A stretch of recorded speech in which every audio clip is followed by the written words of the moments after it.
ஒவ்வொரு காலகட்டத்திலும் இந்த தேர்தல் வாக்காளர் சீர்திருத்த பணி என்பது எப்பொழுதுமே நடைபெறக்கூடிய வழக்கமான ஒரு சீர்திருத்த பணி தான். இரட்டை வாக்குப்பதிவு நீக்கணும்ல, இறந்தவர்களை நீக்கணும்ல, புதிய வாக்காளரை சேர்க்கணும்ல, சீர்திருத்தம் செய்யணும்ல அப்படின்றதான் எங்களுடைய கோரிக்கை.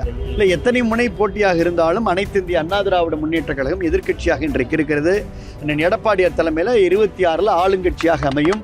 அதற்கான கிடையவே கிடையாது.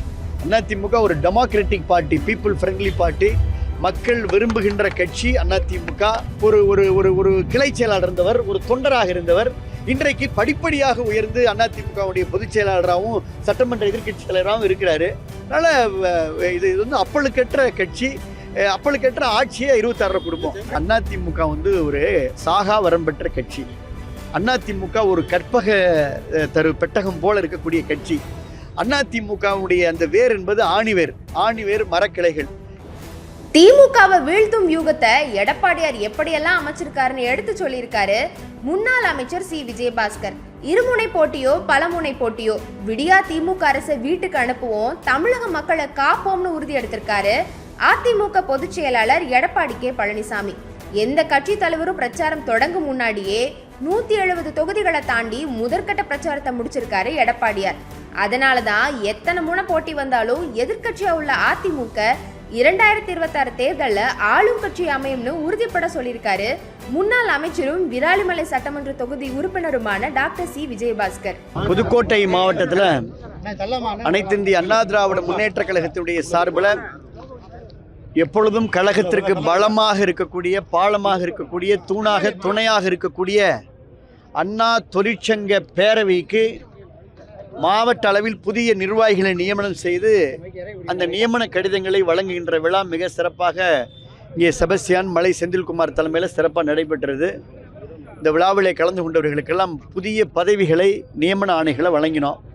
காலையில் நீங்கள் எதிர்பார்த்த மாவட்ட ஆட்சித்தலைவரை சந்தித்து எஸ்ஐஆர் என்று சொல்லக்கூடிய இந்த ஸ்பெஷல் இன்டென்சிவ் ரிவிஷன் தேர்தல் வாக்காளர் சீர்திருத்த பணி குறித்து மாவட்ட ஆட்சித்தலைவர்கிட்ட பல்வேறு கருத்துக்களை எடுத்து வச்சிருக்கிறோம். அவர்கள் ஆவணம் செய்வதாக சொல்லியிருக்கிறார்கள். வேறு ஏதாவது கொஸ்டின் என்ன இருக்குது? அதாவது ஏகப்பட்ட குளறுபடி இருக்குன்னு சொல்கிறாங்க. இந்த பணியாளர்கள் வந்து பணியை வந்து ஒரு முழுமையான நேரத்தில் செய்யலை, ஒரு பார்ட் டைமாக செய்கிறாங்க, இதெல்லாம் பாதிக்கப்படுன்னு சொல்கிறாங்க. குறைஞ்ச நேரத்தில் இருக்குது. இல்லை, அதாவது மாவட்ட ஆட்சித்தலைவர் கவனத்திற்கு எல்லா விஷயத்தையும் கொண்டு போயிருக்கிறோம். எந்தெந்த பூத்துகளில் ஆரம்பத்தில் முதல் நாள், 2 நாள், 3 நாளில் ஒரு சில பூத்துகளில் அந்த BLO பூத் லெவல் ஆஃபீஸர் வராமல் இருந்ததை உடனே சுட்டி காட்டி உடனே அதுக்குரிய ஏற்பாடுகளை அந்தந்த RDO பண்ணாங்க. இப்போ முழு வீச்சில் பார்ட் டைம் இல்லாமல் ஃபுல் டைமாக இருந்து எல்லா வாக்காளர் வீட்டுக்கும் போகணும் அப்படின்றத நாங்கள் வலியுறுத்திருக்கிறோம். இப்போ தான் முதற்கட்டமாக போயிட்டுருக்குறாங்க. சில பூத்துகளில் 1000 வாக்காளர் இருக்கிற பூத்தில் 750 பூத் வாக்காளர் அந்த ஃபார்ம் வரைக்கும் கொடுத்தவங்களும் இருக்காங்க. ஒரு 100-200 ஃபார்ம் கொடுத்து சுலவாக போகிறவங்களும் இருக்காங்க. இதெல்லாம் மாவட்ட ஆட்சியர் கவனத்துக்கு நாங்கள் கொண்டு போயிருக்கின்றோம். மாவட்ட ஆட்சித்தலைவர் அதெல்லாம் கொடுத்து ரிவ்யூ மீட்டிங்கில் எல்லாம் சரி பண்ணி தரேன்னு சொல்லிக்கிறாங்க. எங்களுடைய அனைத்து இந்திய அண்ணா திராவிட முன்னேற்ற கழகத்துடைய சார்பில் பொதுச் செயலாளர் எடப்பாடியார் சார்பில் ஃபுல்லப் பண்ண ஃபார்மை BLOட்ட தான் கொடுக்கணும். வாக்குச்சாவடி நிலை முகவர் அரசல் உள்ளிட்ட தான் கொடுக்கணும். எந்த தனிப்பட்ட கட்சிட்டையும் கொடுக்கக்கூடாதுன்றதை நாங்கள் ஸ்ட்ராங்காக வலியுறுத்திருக்கிறோம். யார் ஒருத்தையும் பல்காக ஃபுல்லப் பண்ண ஃபார்மை BLA2ட்ட கொடுக்கக்கூடாதுன்னு சொல்லிக்கிறோம். தனிப்பட்ட எந்த ஒரு கட்சியிட்டையும் கொடுக்க வேணாம், BLO மட்டும் தான் கலெக்ட் பண்ணுறது வெளியிட்டோம். அதை நாங்கள் ஓகே, நாங்கள் அப்படியே பண்ணுறோன்னு சொல்லிக்கிறாங்க. எதிர்கட்சியில் வந்து மூலமாக எதிர்க்கிறதுக்கு காரணம் என்ன? அது நீங்கள் அவங்கள்ட்ட தான் கேட்கணும். மாண்புமிகு எங்களுடைய கழக பொதுச் செயலாளர் எடப்பாடியார் தெளிவாக சொல்லிட்டார். நேற்று மத்திய அமைச்சர் நிர்மலா சீதாராமன் தெளிவாக சொல்லிட்டார். ஒவ்வொரு 20 வருஷத்துக்கு பிறகு, ஏற்கனவே காங்கிரஸ் ஆட்சி காலத்திலையும் இல்லை இந்த நம்முடைய பாரதிய ஜனதா ஆட்சி காலமாக இருந்தாலும் சரி, ஒவ்வொரு காலகட்டத்திலும் இந்த தேர்தல் வாக்காளர் சீர்திருத்த பணி என்பது எப்பொழுதுமே நடைபெறக்கூடிய வழக்கமான ஒரு சீர்திருத்த பணி தான்.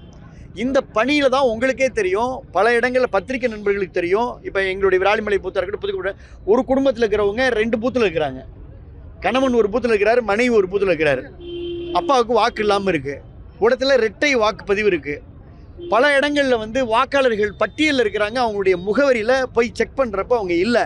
அதனால தான் நாங்கள் எங்களுடைய கேள்வி கேட்குறோம். இரட்டை வாக்குப்பதிவு நீக்கணும்ல, இறந்தவர்களை நீக்கணும்ல, புதிய வாக்காளரை சேர்க்கணும்ல, சீர்திருத்தம் செய்யணும்ல அப்படின்றதான் எங்களுடைய கோரிக்கை. அதனால் தேர்தல் ஆணையத்தால் இன்றைக்கு கொடுக்கப்பட்டிருக்கிற இந்த சீர்திருத்த பணியை அனைத்து இந்திய அண்ணா திராவிட முன்னேற்ற கழக பொதுச் செயலாளர் அண்ணன் எடப்பாடி வழிகாட்டுவதோடு முழுமையாக இதை பயன்படுத்தி கொண்டு முழு சீர்திருத்த பணியை வெளிப்படையாக நேர்மையாக செய்ய வேண்டும் என்று வலியுறுத்துகிறோம். பணிகள் நடந்துகிட்டு இருக்கு. எலெக்ஷன் வந்து 4 முனை போட்டி ஏடிஎம்கே எப்படி இருக்கும் அப்படின்ற ஒரு இல்லை, எத்தனை முனை போட்டியாக இருந்தாலும் அனைத்து இந்திய அண்ணா திராவிட முன்னேற்றக் கழகம் எதிர்க்கட்சியாக இன்றைக்கு இருக்கிறது. அண்ணன் எடப்பாடியார் தலைமையில் 26 ஆளுங்கட்சியாக அமையும். அதற்கான களப்பணிகளை நாங்கள் அந்த பூத் கமிட்டி களப்பணிகளை கடுமையாக செஞ்சிட்ருக்கிறோம். களத்துக்கு போகிறப்ப, ஃபீல்டுக்கு போகிறப்ப இந்த ஆட்சியின் மேலே இருக்கக்கூடிய ஒரு அதிருப்தி தருகிறது. அதிமுக மீண்டும் ஆட்சிக்கு வரும். நல்ல கேள்வி.